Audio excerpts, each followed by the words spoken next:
안녕하세요. 오늘도 사연살롱을 찾아주셔서 감사합니다. 저는 얼마 전 첫 아이를 임신한 예비 엄마예요. 남편도 저도 아이를 좋아해서 결혼하고 1년 뒤부터 열심히 몸 관리를 하며 임신 준비를 했어요. 그런 노력에도 불구하고 연이어 3번이나 실패를 해서 속상했었는데 드디어 임신이 되었지 뭐예요. 남편은 절대 안정이 필요하다며 육아휴직을 신청하라고 했어요. 말이 쉽지 직장생활 하면서 구미에 맞게 육아휴직 쓰는 게 어디 쉽나요? 덜컥 휴직 신청했다가 그대로 경력 단절이 되어버릴 수도 있으니까요. 하지만 저는 그럴 걱정은 없었어요. 저희 회사가 직원 복지에 아낌없는 지원을 해주기도 하고 사장님이 제 시아버님이기 때문이죠. 그렇다고 저만 특별 대우를 받는 건 아니에요. 아버님께서는 저뿐 아니라 아이를 키우거나 임신 중인 직원들에게 똑같은 복지를 제공하고 계시거든요. 그래서 다른 회사들처럼 눈치 안 보고 육아휴직을 쓸 수 있어요. 회사 사람들 중에는 제가 사장님 며느리라는 걸 모르는 사람이 없어요. 제 결혼식에 참석했던 회사 동료들이 식장에서 저희 시아버님을 봐버린 탓이었죠. 처음에는 이게 부담스러워서 이직을 할까 고민을 많이 했어요. 아무래도 동료들이 저를 예전처럼 대하기 힘들 테니까요. 그렇다고 쉽게 그만둘 수도 없었어요. 이 회사는 제가 대학을 졸업하고 처음 가진 직장이었고 제 사회생활이 시작된 곳이니까요. 병아리 신입사원 때부터 울고 웃으면서 일 배우고 보람을 느낀 회사거든요. 그런 제 마음을 아셨는지 아버님께서는 제가 원하는 대로 하라고 하셨고 저는 끝내 계속 일을 하겠다고 했어요. 다음날 아버님은 전 직원에게 편지를 담은 초콜릿을 돌리셨어요. 편지에는 다음과 같은 내용이 담겨 있었어요. 당신은 지금껏 직원들을 가족처럼 생각했기에 제가 직원에서 며느리가 되었다고 해도 이전과 달라진 것은 없다고요. 그러니 전처럼 동료로서 칭찬과 질책을 통해 동료애를 나눠달라고요. 아버님의 그런 정성 덕분에 저는 오히려 동료들과의 관계도 돈독해졌고 지금까지 직장생활을 잘 해왔어요. 그러다 임신을 하게 되어서 지금은 잠시 휴직을 하게 되었어요. 아버님께서는 첫 손주를 보실 생각에 저보다 더 들뜨셔서 벌써부터 아기용품을 사서 보내고 계세요. 저를 늘 딸처럼 보살펴주시는 아버님은 네가 복덩이라 복덩이 아기를 가진 것 같으시며 늘 제 건강도 염려하세요. 그런 아버님의 모습을 보면 마음 한켠이 짠하고 감사할 뿐이죠. 아버님은 저를 처음 보셨을 때부터 저를 예뻐해 주셨어요. 게다가 저희 가족과의 특별한 인연을 알게 되신 후로는 친딸처럼 저를 아끼고 살펴주고 계세요.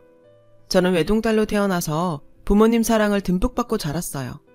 일상적인 소소한 행복을 누리고 살던 우리 가족은 아빠가 다니던 회사에 부도가 나면서 모든 게 변해버렸어요. 아빠 회사 사장님이 무리하게 사업을 확장하려다 투자 사기를 당했어요. 그로 인해 회사는 한순간에 무너져버리고 말았고 아빠를 비롯한 직원들은 하루아침에 실업자가 되었죠. 당장 월급은 물론 퇴직금도 한 푼 못 받고 회사를 나오게 된 아빠는 밤마다 가족들 몰래 많이 우셨어요. 평소 잘 드시지도 못하는 술까지 드시며 시리에 빠져 있었죠. 엄마는 아빠의 건강을 걱정하셨고요. 한동안 자포자기한 상태로 지내던 아빠는 어린 저를 위해서라도 주저앉을 수 없다시며 여러 곳에 이력서를 넣으며 구직 활동을 하셨어요. 하지만 그런 노력에도 불구하고 아빠는 일자리를 얻지 못했어요. 결국 엄마는 생활비를 벌기 위해 식당 일을 시작하셨고 우리는 방 한 칸짜리 반지하로 이사를 하게 되었어요. 반지하로 들어가던 날 그제야 정말 우리 집이 가난해졌다는 걸 실감할 수 있었어요. 눈물이 날 것 같았지만 부모님이 마음 아파하실까봐 애써 참아야 했죠. 상에 올라오는 반찬 가짓수도 급격히 줄었고 엄마는 늘 가계부를 쓰시며 한숨을 지으셨어요. 아빠는 일자리를 구하는 동시에 일용직 노동을 시작하셨어요. 구직만 바라보며 손가락 빨고 살 수는 없었으니까요. 특별한 기술이 없었던 아빠는 새벽부터 공사장에서 벽돌을 나르며 막노동을 하셨어요. 저녁이 돼서야 집에 돌아온 아빠는 늘 먼지투성이었어요. 저는 그런 아빠가 안쓰러워서 아빠한테 달려가 어깨를 주물러드리곤 했어요. 제가 해드릴 수 있는 건 그것뿐이니까요. 엄마가 식당 일로 벌어오는 월급과 아빠의 일당으로 우리 가족은 하루하루 연명하다시피 생활을 했어요. 시간이 지나도 아빠는 취직이 안 됐고 결국 반노숙자 생활을 하게 되셨죠. 그 사실을 알게 된 건 어느 늦은 밤이었어요. 잠결에 엄마와 아빠가 심하게 다투는 걸 들었거든요. 당신 미쳤어? 집 놔두고 왜 노숙을 해? 멀쩡한 집 놔두고 왜 길에서 자냐고. 엄마가 울면서 소리치더라고요. 저는 도대체 무슨 일인가 했죠. 그래서 자는 척하며 귀를 쫑긋 세웠어요. 아빠가 요새 며칠씩 집에 안 들어오신 건 알고 있었어요. 엄마와 저는 그게 단지 공사장 일이 바쁘셔서 직원 숙소에서 주무시는 걸로 알고 있었거든요. 그런데 그게 아니었나 봐요. 엄마가 식당 일을 마치고 퇴근하다가 우연히 노숙자들 틈에서 쪽잠을 자고 있는 아빠를 발견한 거였죠. 그 길로 엄마는 아빠를 끌고 집으로 왔고 야밤에 부부싸움이 시작된 거였어요. 엄마는 급기야 울음을 터뜨리셨어요. 아빠는 그런 엄마를 달래며 미안하다고 하시며 요즘 들어 막노동 일을 구하는 게 힘들어져서 공사장 근처에서 밤을 새고 다른 사람들보다 일찍 일을 잡으러 갈 수밖에 없었다고 하셨어요. 늦으면 자리를 뺏기니까요. 그러다 보니 자연스레 주변 노숙자들과 섞여서 지내게 되었다고요. 내가 구걸하며 살겠다는 것도 아닌데 그렇게 화낼 일이야? 보기가 안쓰러우니까 그렇지. 내 남편은 길바닥에서 자며 일하는데 내가 어떻게 마음 편히 살 수가 있어. 당신이 몸 버려가며 그러고 있는데 나 당신 그러고 사는 거 못 봐. 이불 속에서 숨죽이며 모든 얘기를 듣게 된 저는 소리 없이 눈물을 흘렸어요. 당시 초등학교 6학년이던 저는 비록 어린 나이기는 했지만 부모님의 고생과 아픔을 공감할 나이기도 했어요. 그래서 더더욱 고생하시는 부모님한테 도움이 되지 못하는 제 처지가 하염없이 원망스럽고 부모님이 나 때문에 힘들게 고생하시는 것 같아 너무 죄송했어요. 그날 엄마의 간곡한 부탁에도 불구하고 아빠는 노숙 생활을 그만두지 않았어요. 지금은 자존심이고 뭐고 없어. 희정이만큼은 잘 키워야 될 거 아냐. 아빠가 무능해서 남들만큼 못 키웠단 소린 듣고 싶지 않아. 길바닥에서 자는 거, 노숙자 취급받는 거, 나 그런 건 하나도 두렵지 않아. 내 새끼만 잘 키울 수 있다면 그보다 더한 것도 할 수 있어. 어차피 취직만 되면 그만할 일이야. 그러니까 그때까지만 참고 기다려줘. 그 후로도 아빠는 며칠 간격으로 집에 들러 빨랫감을 놓고 가는 것 외에는 밖에서 생활을 하셨어요. 그러면서도 포기하지 않고 꾸준히 회사에 이력서를 넣으셨어요. 아빠가 노숙을 그만두게 된 건 제가 중학교 2학년에 올라가던 때였어요. 아빠가 마침내 새로운 회사에 취직을 하게 되었거든요. 비록 규모는 작은 중소기업이었지만 아빠는 다시 직장인으로 돌아가게 되었어요. 무엇보다 아빠가 더 이상 힘든 육체노동을 하지 않아도 된다는 게 기뻤어요. 막노동을 하신 몇 년 동안 아빠는 허리와 어깨 통증을 달고 사셨거든요. 새롭게 첫 출근을 하고 오신 날 아빠는 기념을 해야 한다면서 엄마와 저를 데리고 고깃집으로 가셨어요. 이런 날이 다시 오지 않으면 어떡하나 그동안 두려웠다고 하시더군요. 지금까지 다들 잘 참고 버텨주어서 고맙다면서 앞으로는 더 열심히 살아보자고 하셨죠. 그 말에 엄마는 주변 사람들이 쳐다볼 정도로 펑펑 우셨어요. 하지만 아빠가 취직이 되셨다고 해서 한순간에 집안 사정이 확 나아지는 건 아니었어요. 중학생이던 제게 공부방을 만들어주기 위해 방 2칸짜리로 이사를 하면서 월세도 늘어났고 제게 들어가는 사교육비도 만만치 않았거든요. 엄마는 여전히 식당 일을 해야 했고 온 가족은 허리띠를 졸라매야 했어요. 중학교 3학년이 된 저는 부모님 몰래 전단지를 돌리던 아르바이트를 시작으로 그 나이에 할 수 있는 온갖 아르바이트를 해서 돈을 모았어요. 실업계 고등학교에 가서 남들보다 일찍 돈 벌 생각을 하면서요. 하지만 그 얘기를 들은 부모님은 한사코 반대를 하셨어요. 특히 엄마가 펄쩍 뛰셨죠. 그동안 그 고생을 하면서도 널 학원에 보냈던 건 너만큼은 엄마 아빠처럼 고생하지 않고 살기를 바랬기 때문이야. 당장 친구들보다 돈 몇 푼 더 일찍 버는 게 뭐가 중요하니. 10년, 20년 뒤에 내 인생을 생각해. 뭐가 더 너를 위한 건지 생각해 보라고. 그러니까 쓸데없는 생각하지 말고 넌 공부해서 대학 갈 생각이나 해. 저는 아무 말도 하지 못하고 부모님 뜻에 따라 인문계 고등학교에 진학을 했어요. 제가 고등학교에 가고 난 뒤 아빠가 많이 아프기 시작하셨어요. 몇 년 동안 길에서 노숙을 하고 쉼없이 막노동을 하면서 몸을 혹사한 탓에 그 후유증이 나타나기 시작한 거죠. 처음에는 어깨나 허리에 단순한 근육통이 있는 정도로 알았는데 내부 장기에 문제가 있는 거였더라고요. 병원에 가서 건강검진을 받아보니 신장과 간에 문제가 있다고 하더군요. 그런데도 아빠는 고집을 부리며 치료도 거부하고 계속 일을 하셨어요. 치료는 제 대학 등록금은 마련한 다음에 받아도 늦지 않는다면서요. 게다가 수당 때문에 야근도 불사하셨죠. 엄마랑 제가 아무리 뜯어말려도 소용이 없었어요. 그런 아빠 때문에라도 저는 더욱 이를 악물고 공부했어요. 아빠가 일을 쉴 수 있도록 장학금을 받고 대학에 들어가겠다고 다짐을 했거든요. 남들 놀 때도 밤새워가며 열심히 공부한 끝에 저는 꽤 이름 있는 대학에 장학금을 받고 합격할 수 있었어요. 그렇게 대학생이 된 저는 장학금과 아르바이트로 번 돈으로 학비를 충당할 수 있었죠. 당시 제 머릿속은 하루빨리 취직을 해서 돈을 벌 생각으로 가득했어요. 그래야 아빠한테 회사 그만두고 쉬시라고 할 수 있으니까요. 그런데 하필 제가 회사에 취직을 하고 첫 출근을 하던 날 아빠가 쓰러지고 만 거예요. 첫 출근이라 잔뜩 긴장한 상태로 사수의 지시에 따라 업무 파악에 나섰는데 하필 그때 엄마한테 전화가 왔더라고요. 엄마는 아빠가 쓰러지셨다며 울먹이셨어요. 저는 곧장 병원으로 달려갔어요. 머릿속이 온통 하얗게 돼버린 채로요. 사실 놀라운 일은 아니었어요. 아빠 몸이 정상이 아니라는 건 엄마도 저도 잘 알고 있었으니까요. 왜 더 강하게 아빠를 말리지 못했을까 후회가 됐어요. 병원에서는 아빠 신장이 많이 안 좋다며 당장 입원해서 상태를 지켜보고 수술 여부를 결정해야 한다고 말했어요.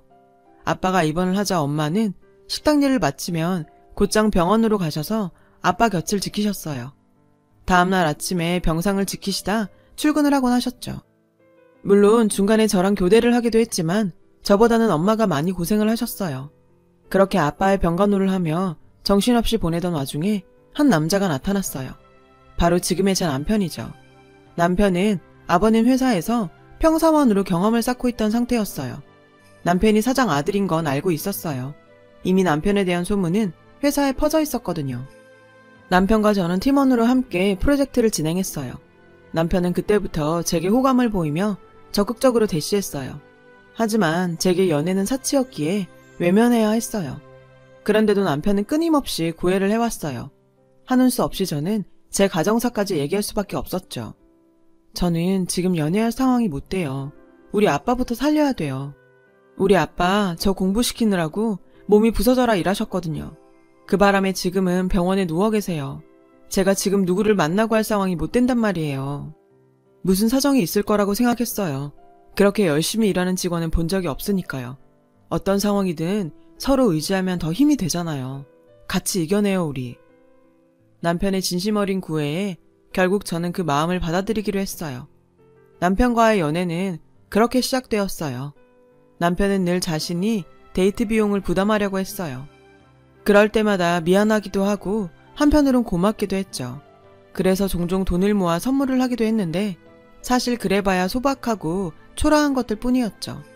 그런데도 남편은 그런 선물에 감동하며 기뻐해 주었어요. 혹여 제가 상처받지 않도록 배려하는 남편의 그런 모습에 늘 고마웠죠. 한 번은 이런 일도 있었어요. 남편이 저 몰래 저희 부모님을 찾아가 인사를 드리고는 몰래 밀린 병원비를 냈더라고요. 나중에 그 사실을 안 저는 그딴 동정 필요 없다고 소리를 치며 화를 냈어요. 남편은 차분한 목소리로 그러더군요. 잠깐 만나고 헤어질 사이였다면 나도 모른 척 했을 거야. 하지만 난 너랑 미래를 함께 할 생각이고 그러니까 내 부모님 일은 내일이기도 해. 그날 이후 남편은 기다렸다는 듯이 제게 결혼 얘기를 자주 꺼냈어요. 알고 보니 병원비를 대신 내주던 그때 이미 저희 부모님을 만나 뵙고 저와 결혼하고 싶다는 얘기를 했다더군요. 남편은 얼마 뒤 아버님 회사를 나갔어요. 그리고는 자신의 능력으로 다른 기업에 입사했어요. 업계에서 꽤 알아주는 곳이어서 연봉도 높고 직원 복지도 좋은 곳이었죠. 그 회사로 이직을 하자마자 남편은 제게 청혼을 했어요. 저는 아빠 때문에 망설여지기는 했지만 그래도 경제력이 어느 정도 갖춰졌다고 생각해 승낙했어요. 솔직히 남편을 놓치기 싫었거든요. 남편은 이미 저희 부모님을 뵙고 인사를 드린 뒤라 상견례 전에 먼저 예비시댁에 인사를 갔어요. 제 입장에선 사장님 부부를 뵙는 거였죠. 지금껏 그렇게 긴장한 건 처음이었어요. 사장님 부부는 저를 반겨주셨어요. 말씀 한마디 한마디가 따뜻하더라고요. 남편의 선한 마음씨가 어디서 나온 건지 한 번에 알 수 있었죠. 남편이 미리 저희 집 사정을 말씀드린 것 같았어요. 어머님께서 첫 만남에 제게 이제 그만 걱정은 내려놓고 남편 사랑받으며 편히 살라고 하시더라고요. 충분히 행복할 자격이 있다면서요. 예비 시어머니의 말씀에 저는 뭉클해서 하마터면 눈물이 날 뻔했지 뭐예요. 내가 무슨 복으로 이런 분들을 시부모로 만나게 되었나 싶었어요. 그렇게 인사를 드리고 상견례 날짜를 잡았어요.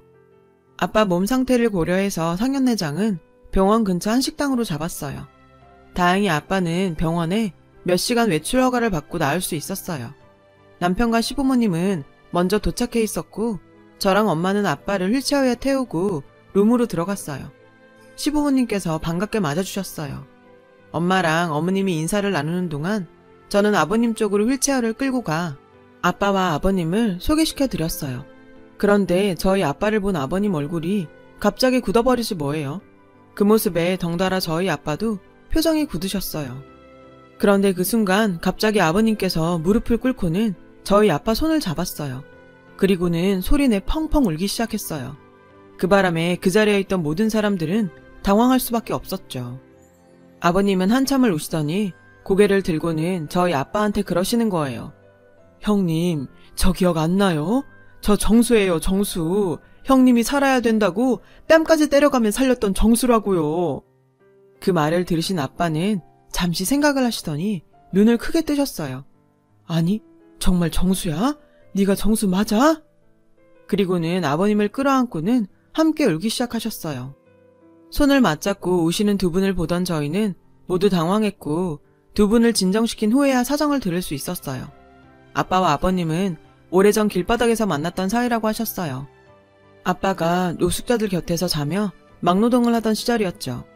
그때 아버님은 주식 투자에 실패한 뒤 제 남편과 어머님을 시골 처가로 보내곤 서울에 혼자 남아 계셨다고 했어요. 어머님한테는 일을 구한다고 거짓말을 하시곤 노숙자 생활을 하셨던 거죠. 당시 아버님은 절망적인 상황에 하루에도 몇 번씩 죽고 싶다는 생각을 하시며 지내고 계셨다고 해요. 그러다 결국에는 다른 노숙자들에게 자신의 옷이나 짐들을 모두 나누어 주었고 길바닥에 누워 얼어 죽을 생각을 했었다나 봐요. 그 모습을 본 저희 아빠는 아버님을 깨워 자신의 옷을 입혀 살려내셨고요. 자식도 있는 놈이 어떻게 목숨을 끊을 생각을 해. 애비 없는 자식을 만들려고. 누군 살고 싶어서 사냐? 나도 죽고 싶어. 그런데 못 죽겠더라. 나 죽고 내 새끼도 나처럼 이러고 살게 될까봐 그게 겁나서 못 죽겠더라. 그러니까 살아. 살아서 내 자식이 대학 가고 결혼해서 아들 딸 낳고 사는 것까지 다 지켜보고 그러고 죽어. 그때 가선 죽으래도 죽기 싫어질 테니까. 저희 아빠의 말에 아버님은 삶의 의지를 다지셨고 저희 아빠와 함께 막노동을 하시면서 돈을 모으셨다더군요. 그리고 몇 년 뒤 남편이 고등학교를 졸업할 무렵에 지금의 회사를 세우셔서 지금까지 회사를 키워오셨다고요. 형님 아니었으면 난 진작에 죽었소. 그런데 형님은 왜 이렇게 되신 겁니까? 왜 이렇게 아프시냐고요? 두 아버지의 이야기를 들은 가족들은 모두 눈물을 흘렸어요. 어려웠던 지난날이 떠올라 울었고 그 시절을 아버지란 이름으로 힘겹게 버텨야 했던 두 분이 가여워 울었어요. 한참을 울먹이던 어머님은 눈물을 닦으시며 이러셨어요. 사돈어른 감사합니다. 하마터면 우리 애 저 혼자 키울 뻔한 걸 사돈께서 막아주셨네요. 대신 우리 며느리는 제가 감사하는 마음으로 아끼며 보살피겠습니다. 그동안 고생 많으셨는데 이제 아무 걱정 마시고 병마와 싸워주세요. 병원비는 걱정 마시고요. 제 남편 살려주신 생명의 은인인데 저희가 그 정도는 해야 하지 않겠습니까? 그러니 꼭 회차하셔야 합니다. 그날 이후 아버님은 매일 저희 아빠가 입원해 있던 병원에 찾아오셨어요. 두 분은 도란도란 지난날의 얘기도 나누시고 가끔은 자식들 자랑도 하시면서 회포를 풀고는 하셨죠. 아빠는 그 후로도 두 번의 수술을 거친 뒤에야 많이 회복이 되셨어요. 그리고 지금은 통원 치료를 하고 계시죠. 저희 아빠와 아버님은 사돈이 아니라 형님 아우 하시면서 여전히 잘 지내고 계세요. 제가 임신을 하자 두 아버님은 손주 볼라를 손꼽아 기다리고 계세요. 고생 끝에 낙이 온다고 하죠. 끝이 보이지 않는 시련 속에서 허우적대며 살았던 저와 부모님은 요즘 들어 그 말을 뼈저리게 실감하고 있답니다. 지금까지 제 사연을 들어주셔서 감사합니다. 힘든 시기에 좋은 생각 많이 하시고 하루하루 행복하세요. 여러분, 사연 댓글에 응원과 현명한 조언 부탁드려요. 좋아요와 구독은 저에게 큰 힘이 됩니다. 오늘도 좋은 일 가득하세요.